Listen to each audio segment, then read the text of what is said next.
Hey everyone, Hunter Avalone here.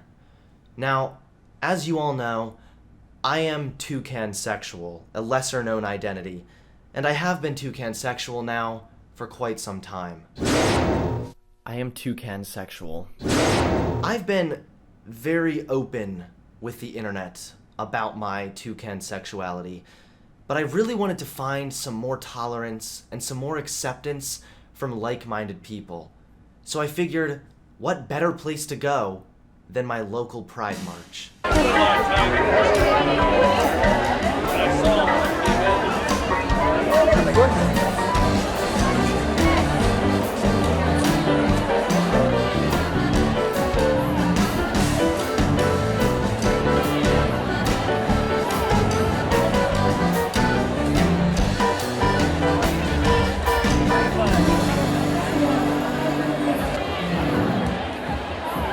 So you're asking me about my Toucansexuality. What would you like to know?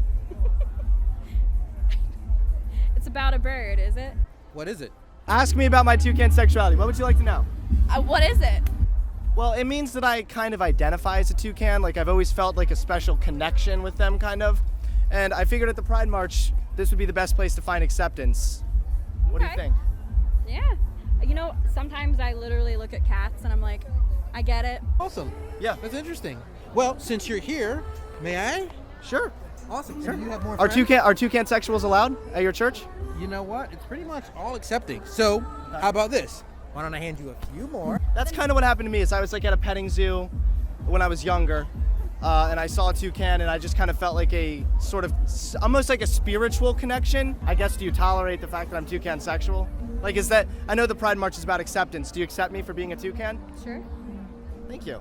I appreciate it. I think it's important to look around and realize that there's people of every kind here, and that's okay. Yeah. And I think this is the best place, because I live in a town that's completely traditional, and you know, they all voted for Trump, and so coming here, it's really cool because you get to see people of all ages supporting the same cause. I mean, I identify as a toucan, and I also have a bit of a attraction to toucans. So is that like a bestiality thing? Not really bestiality. It's more of like a spiritual and sexual kind of connection. I figured at the Pride March would be a great place to find acceptance. I don't know. Have you ever heard of Toucansexuals? I have not, but you know, there's furries, so like, I guess that's not the same thing. No, not quite. Because I mean, I more identify as a toucan like in my heart. I don't really outwardly express it as much. Okay, yeah. I mean, I accept it. If that's your thing. Did you ever see that video where the bird, the eagle, kind of nips at Trump? I always felt like a connection with that because it was like a bird attacking Trump, and I felt like that was just how, you know, me as a toucan, I would like to do the same kind of thing. I get it, yeah. Well, yeah, have fun with that. So Toucansexuality is kind of a lesser known identity. I think that I was the first to feel this way, but I might not be. It's basically where I kind of identify as a toucan, and I sort of have a sexual and spiritual attraction to toucans. I don't know if you guys have ever heard of otherkin. It's kind of comparable to that. So this is a sexuality? Yes. Yep. It Toucansexual. doesn't like generalize into like objectum sexuality? It's not really object. It's more Right, of but it's like the concept. It's specifically with that breed? yes. Except there was one. Did you guys see the video where the bald eagle kind of attacked Donald Trump? No, but I wish I did. Well, I kind of identified with that bird as well because I know that I would always like to kind of attack Donald Trump. So, Okay. yeah. How does it work? Well, I mean, what do you mean, how does it work? Like, I feel attracted to toucans. Like sexually? So Yeah, sexually and more of a spiritual in a way that I kind of feel like I am a toucan, like, in my heart. Again, like I said, it's similar to otherkin. So I guess my question is, how would you be able to? How would I reproduce? No, not reproduce, because I'm a lesbian, and it's like, how do we reproduce? But I mean, like, how are you able to like satisfy your needs with your sexuality?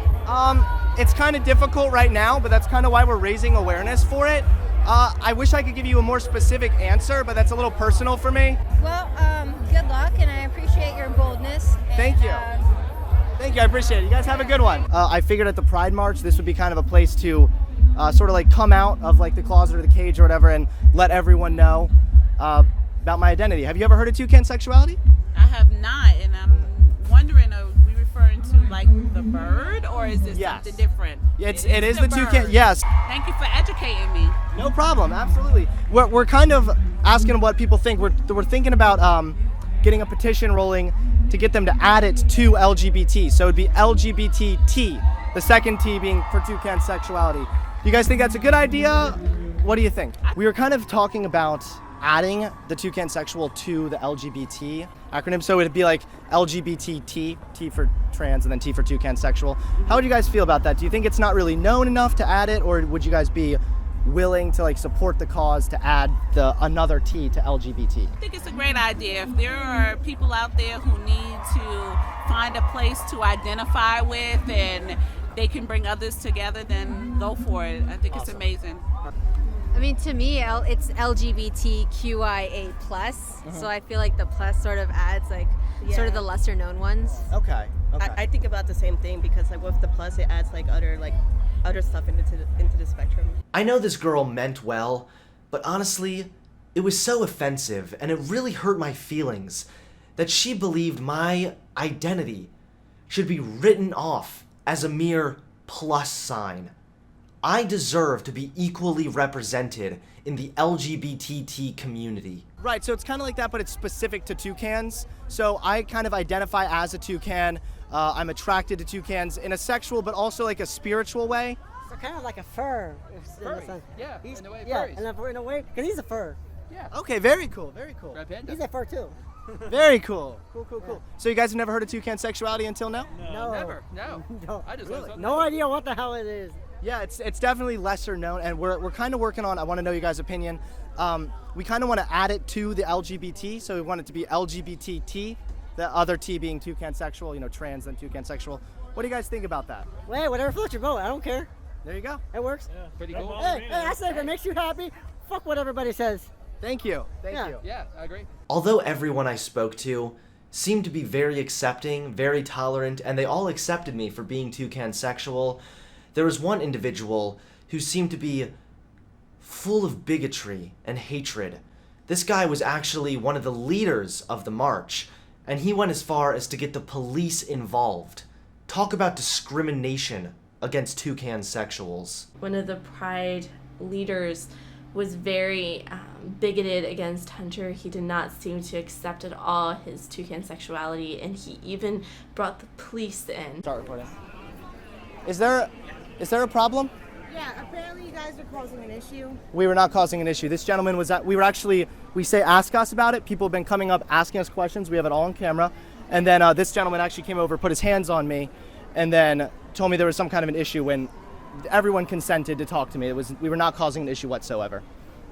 Okay, you do know you have to ask people permission to video. We say we're filming a video. Is that okay? Because also I'm being told that you're making fun of people. How are we making fun of people? I'm just going off of what I was told. I wouldn't trust that guy. He's been following us around and being kind of He's weird. one of the big event coordinators here, and we work with them also, so we're just trying to figure out what's going on. Okay. Okay. So. I mean, we're holding a sign up. People are. And I don't need you recording me. Let me just turn off. All right. So we were out here. We were asking questions. We were filming people consensually, and then that gentleman you saw in the previous footage came over. He started to. He literally tattletaled on us. Told the police. They came over here giving us a hard time, even though we weren't causing any trouble. It was pretty ridiculous. I think coming face to face with such a hate-filled bigot, it truly traumatized me. And the fact that he was a leader, an organizer of the Pride March, just proves to me that I will never be accepted by the LGBT community. The LGBT community is really there to accept people like him, and if they can't accept him, who will? And I'm just so worried that he'll live in a cage for the rest of his life.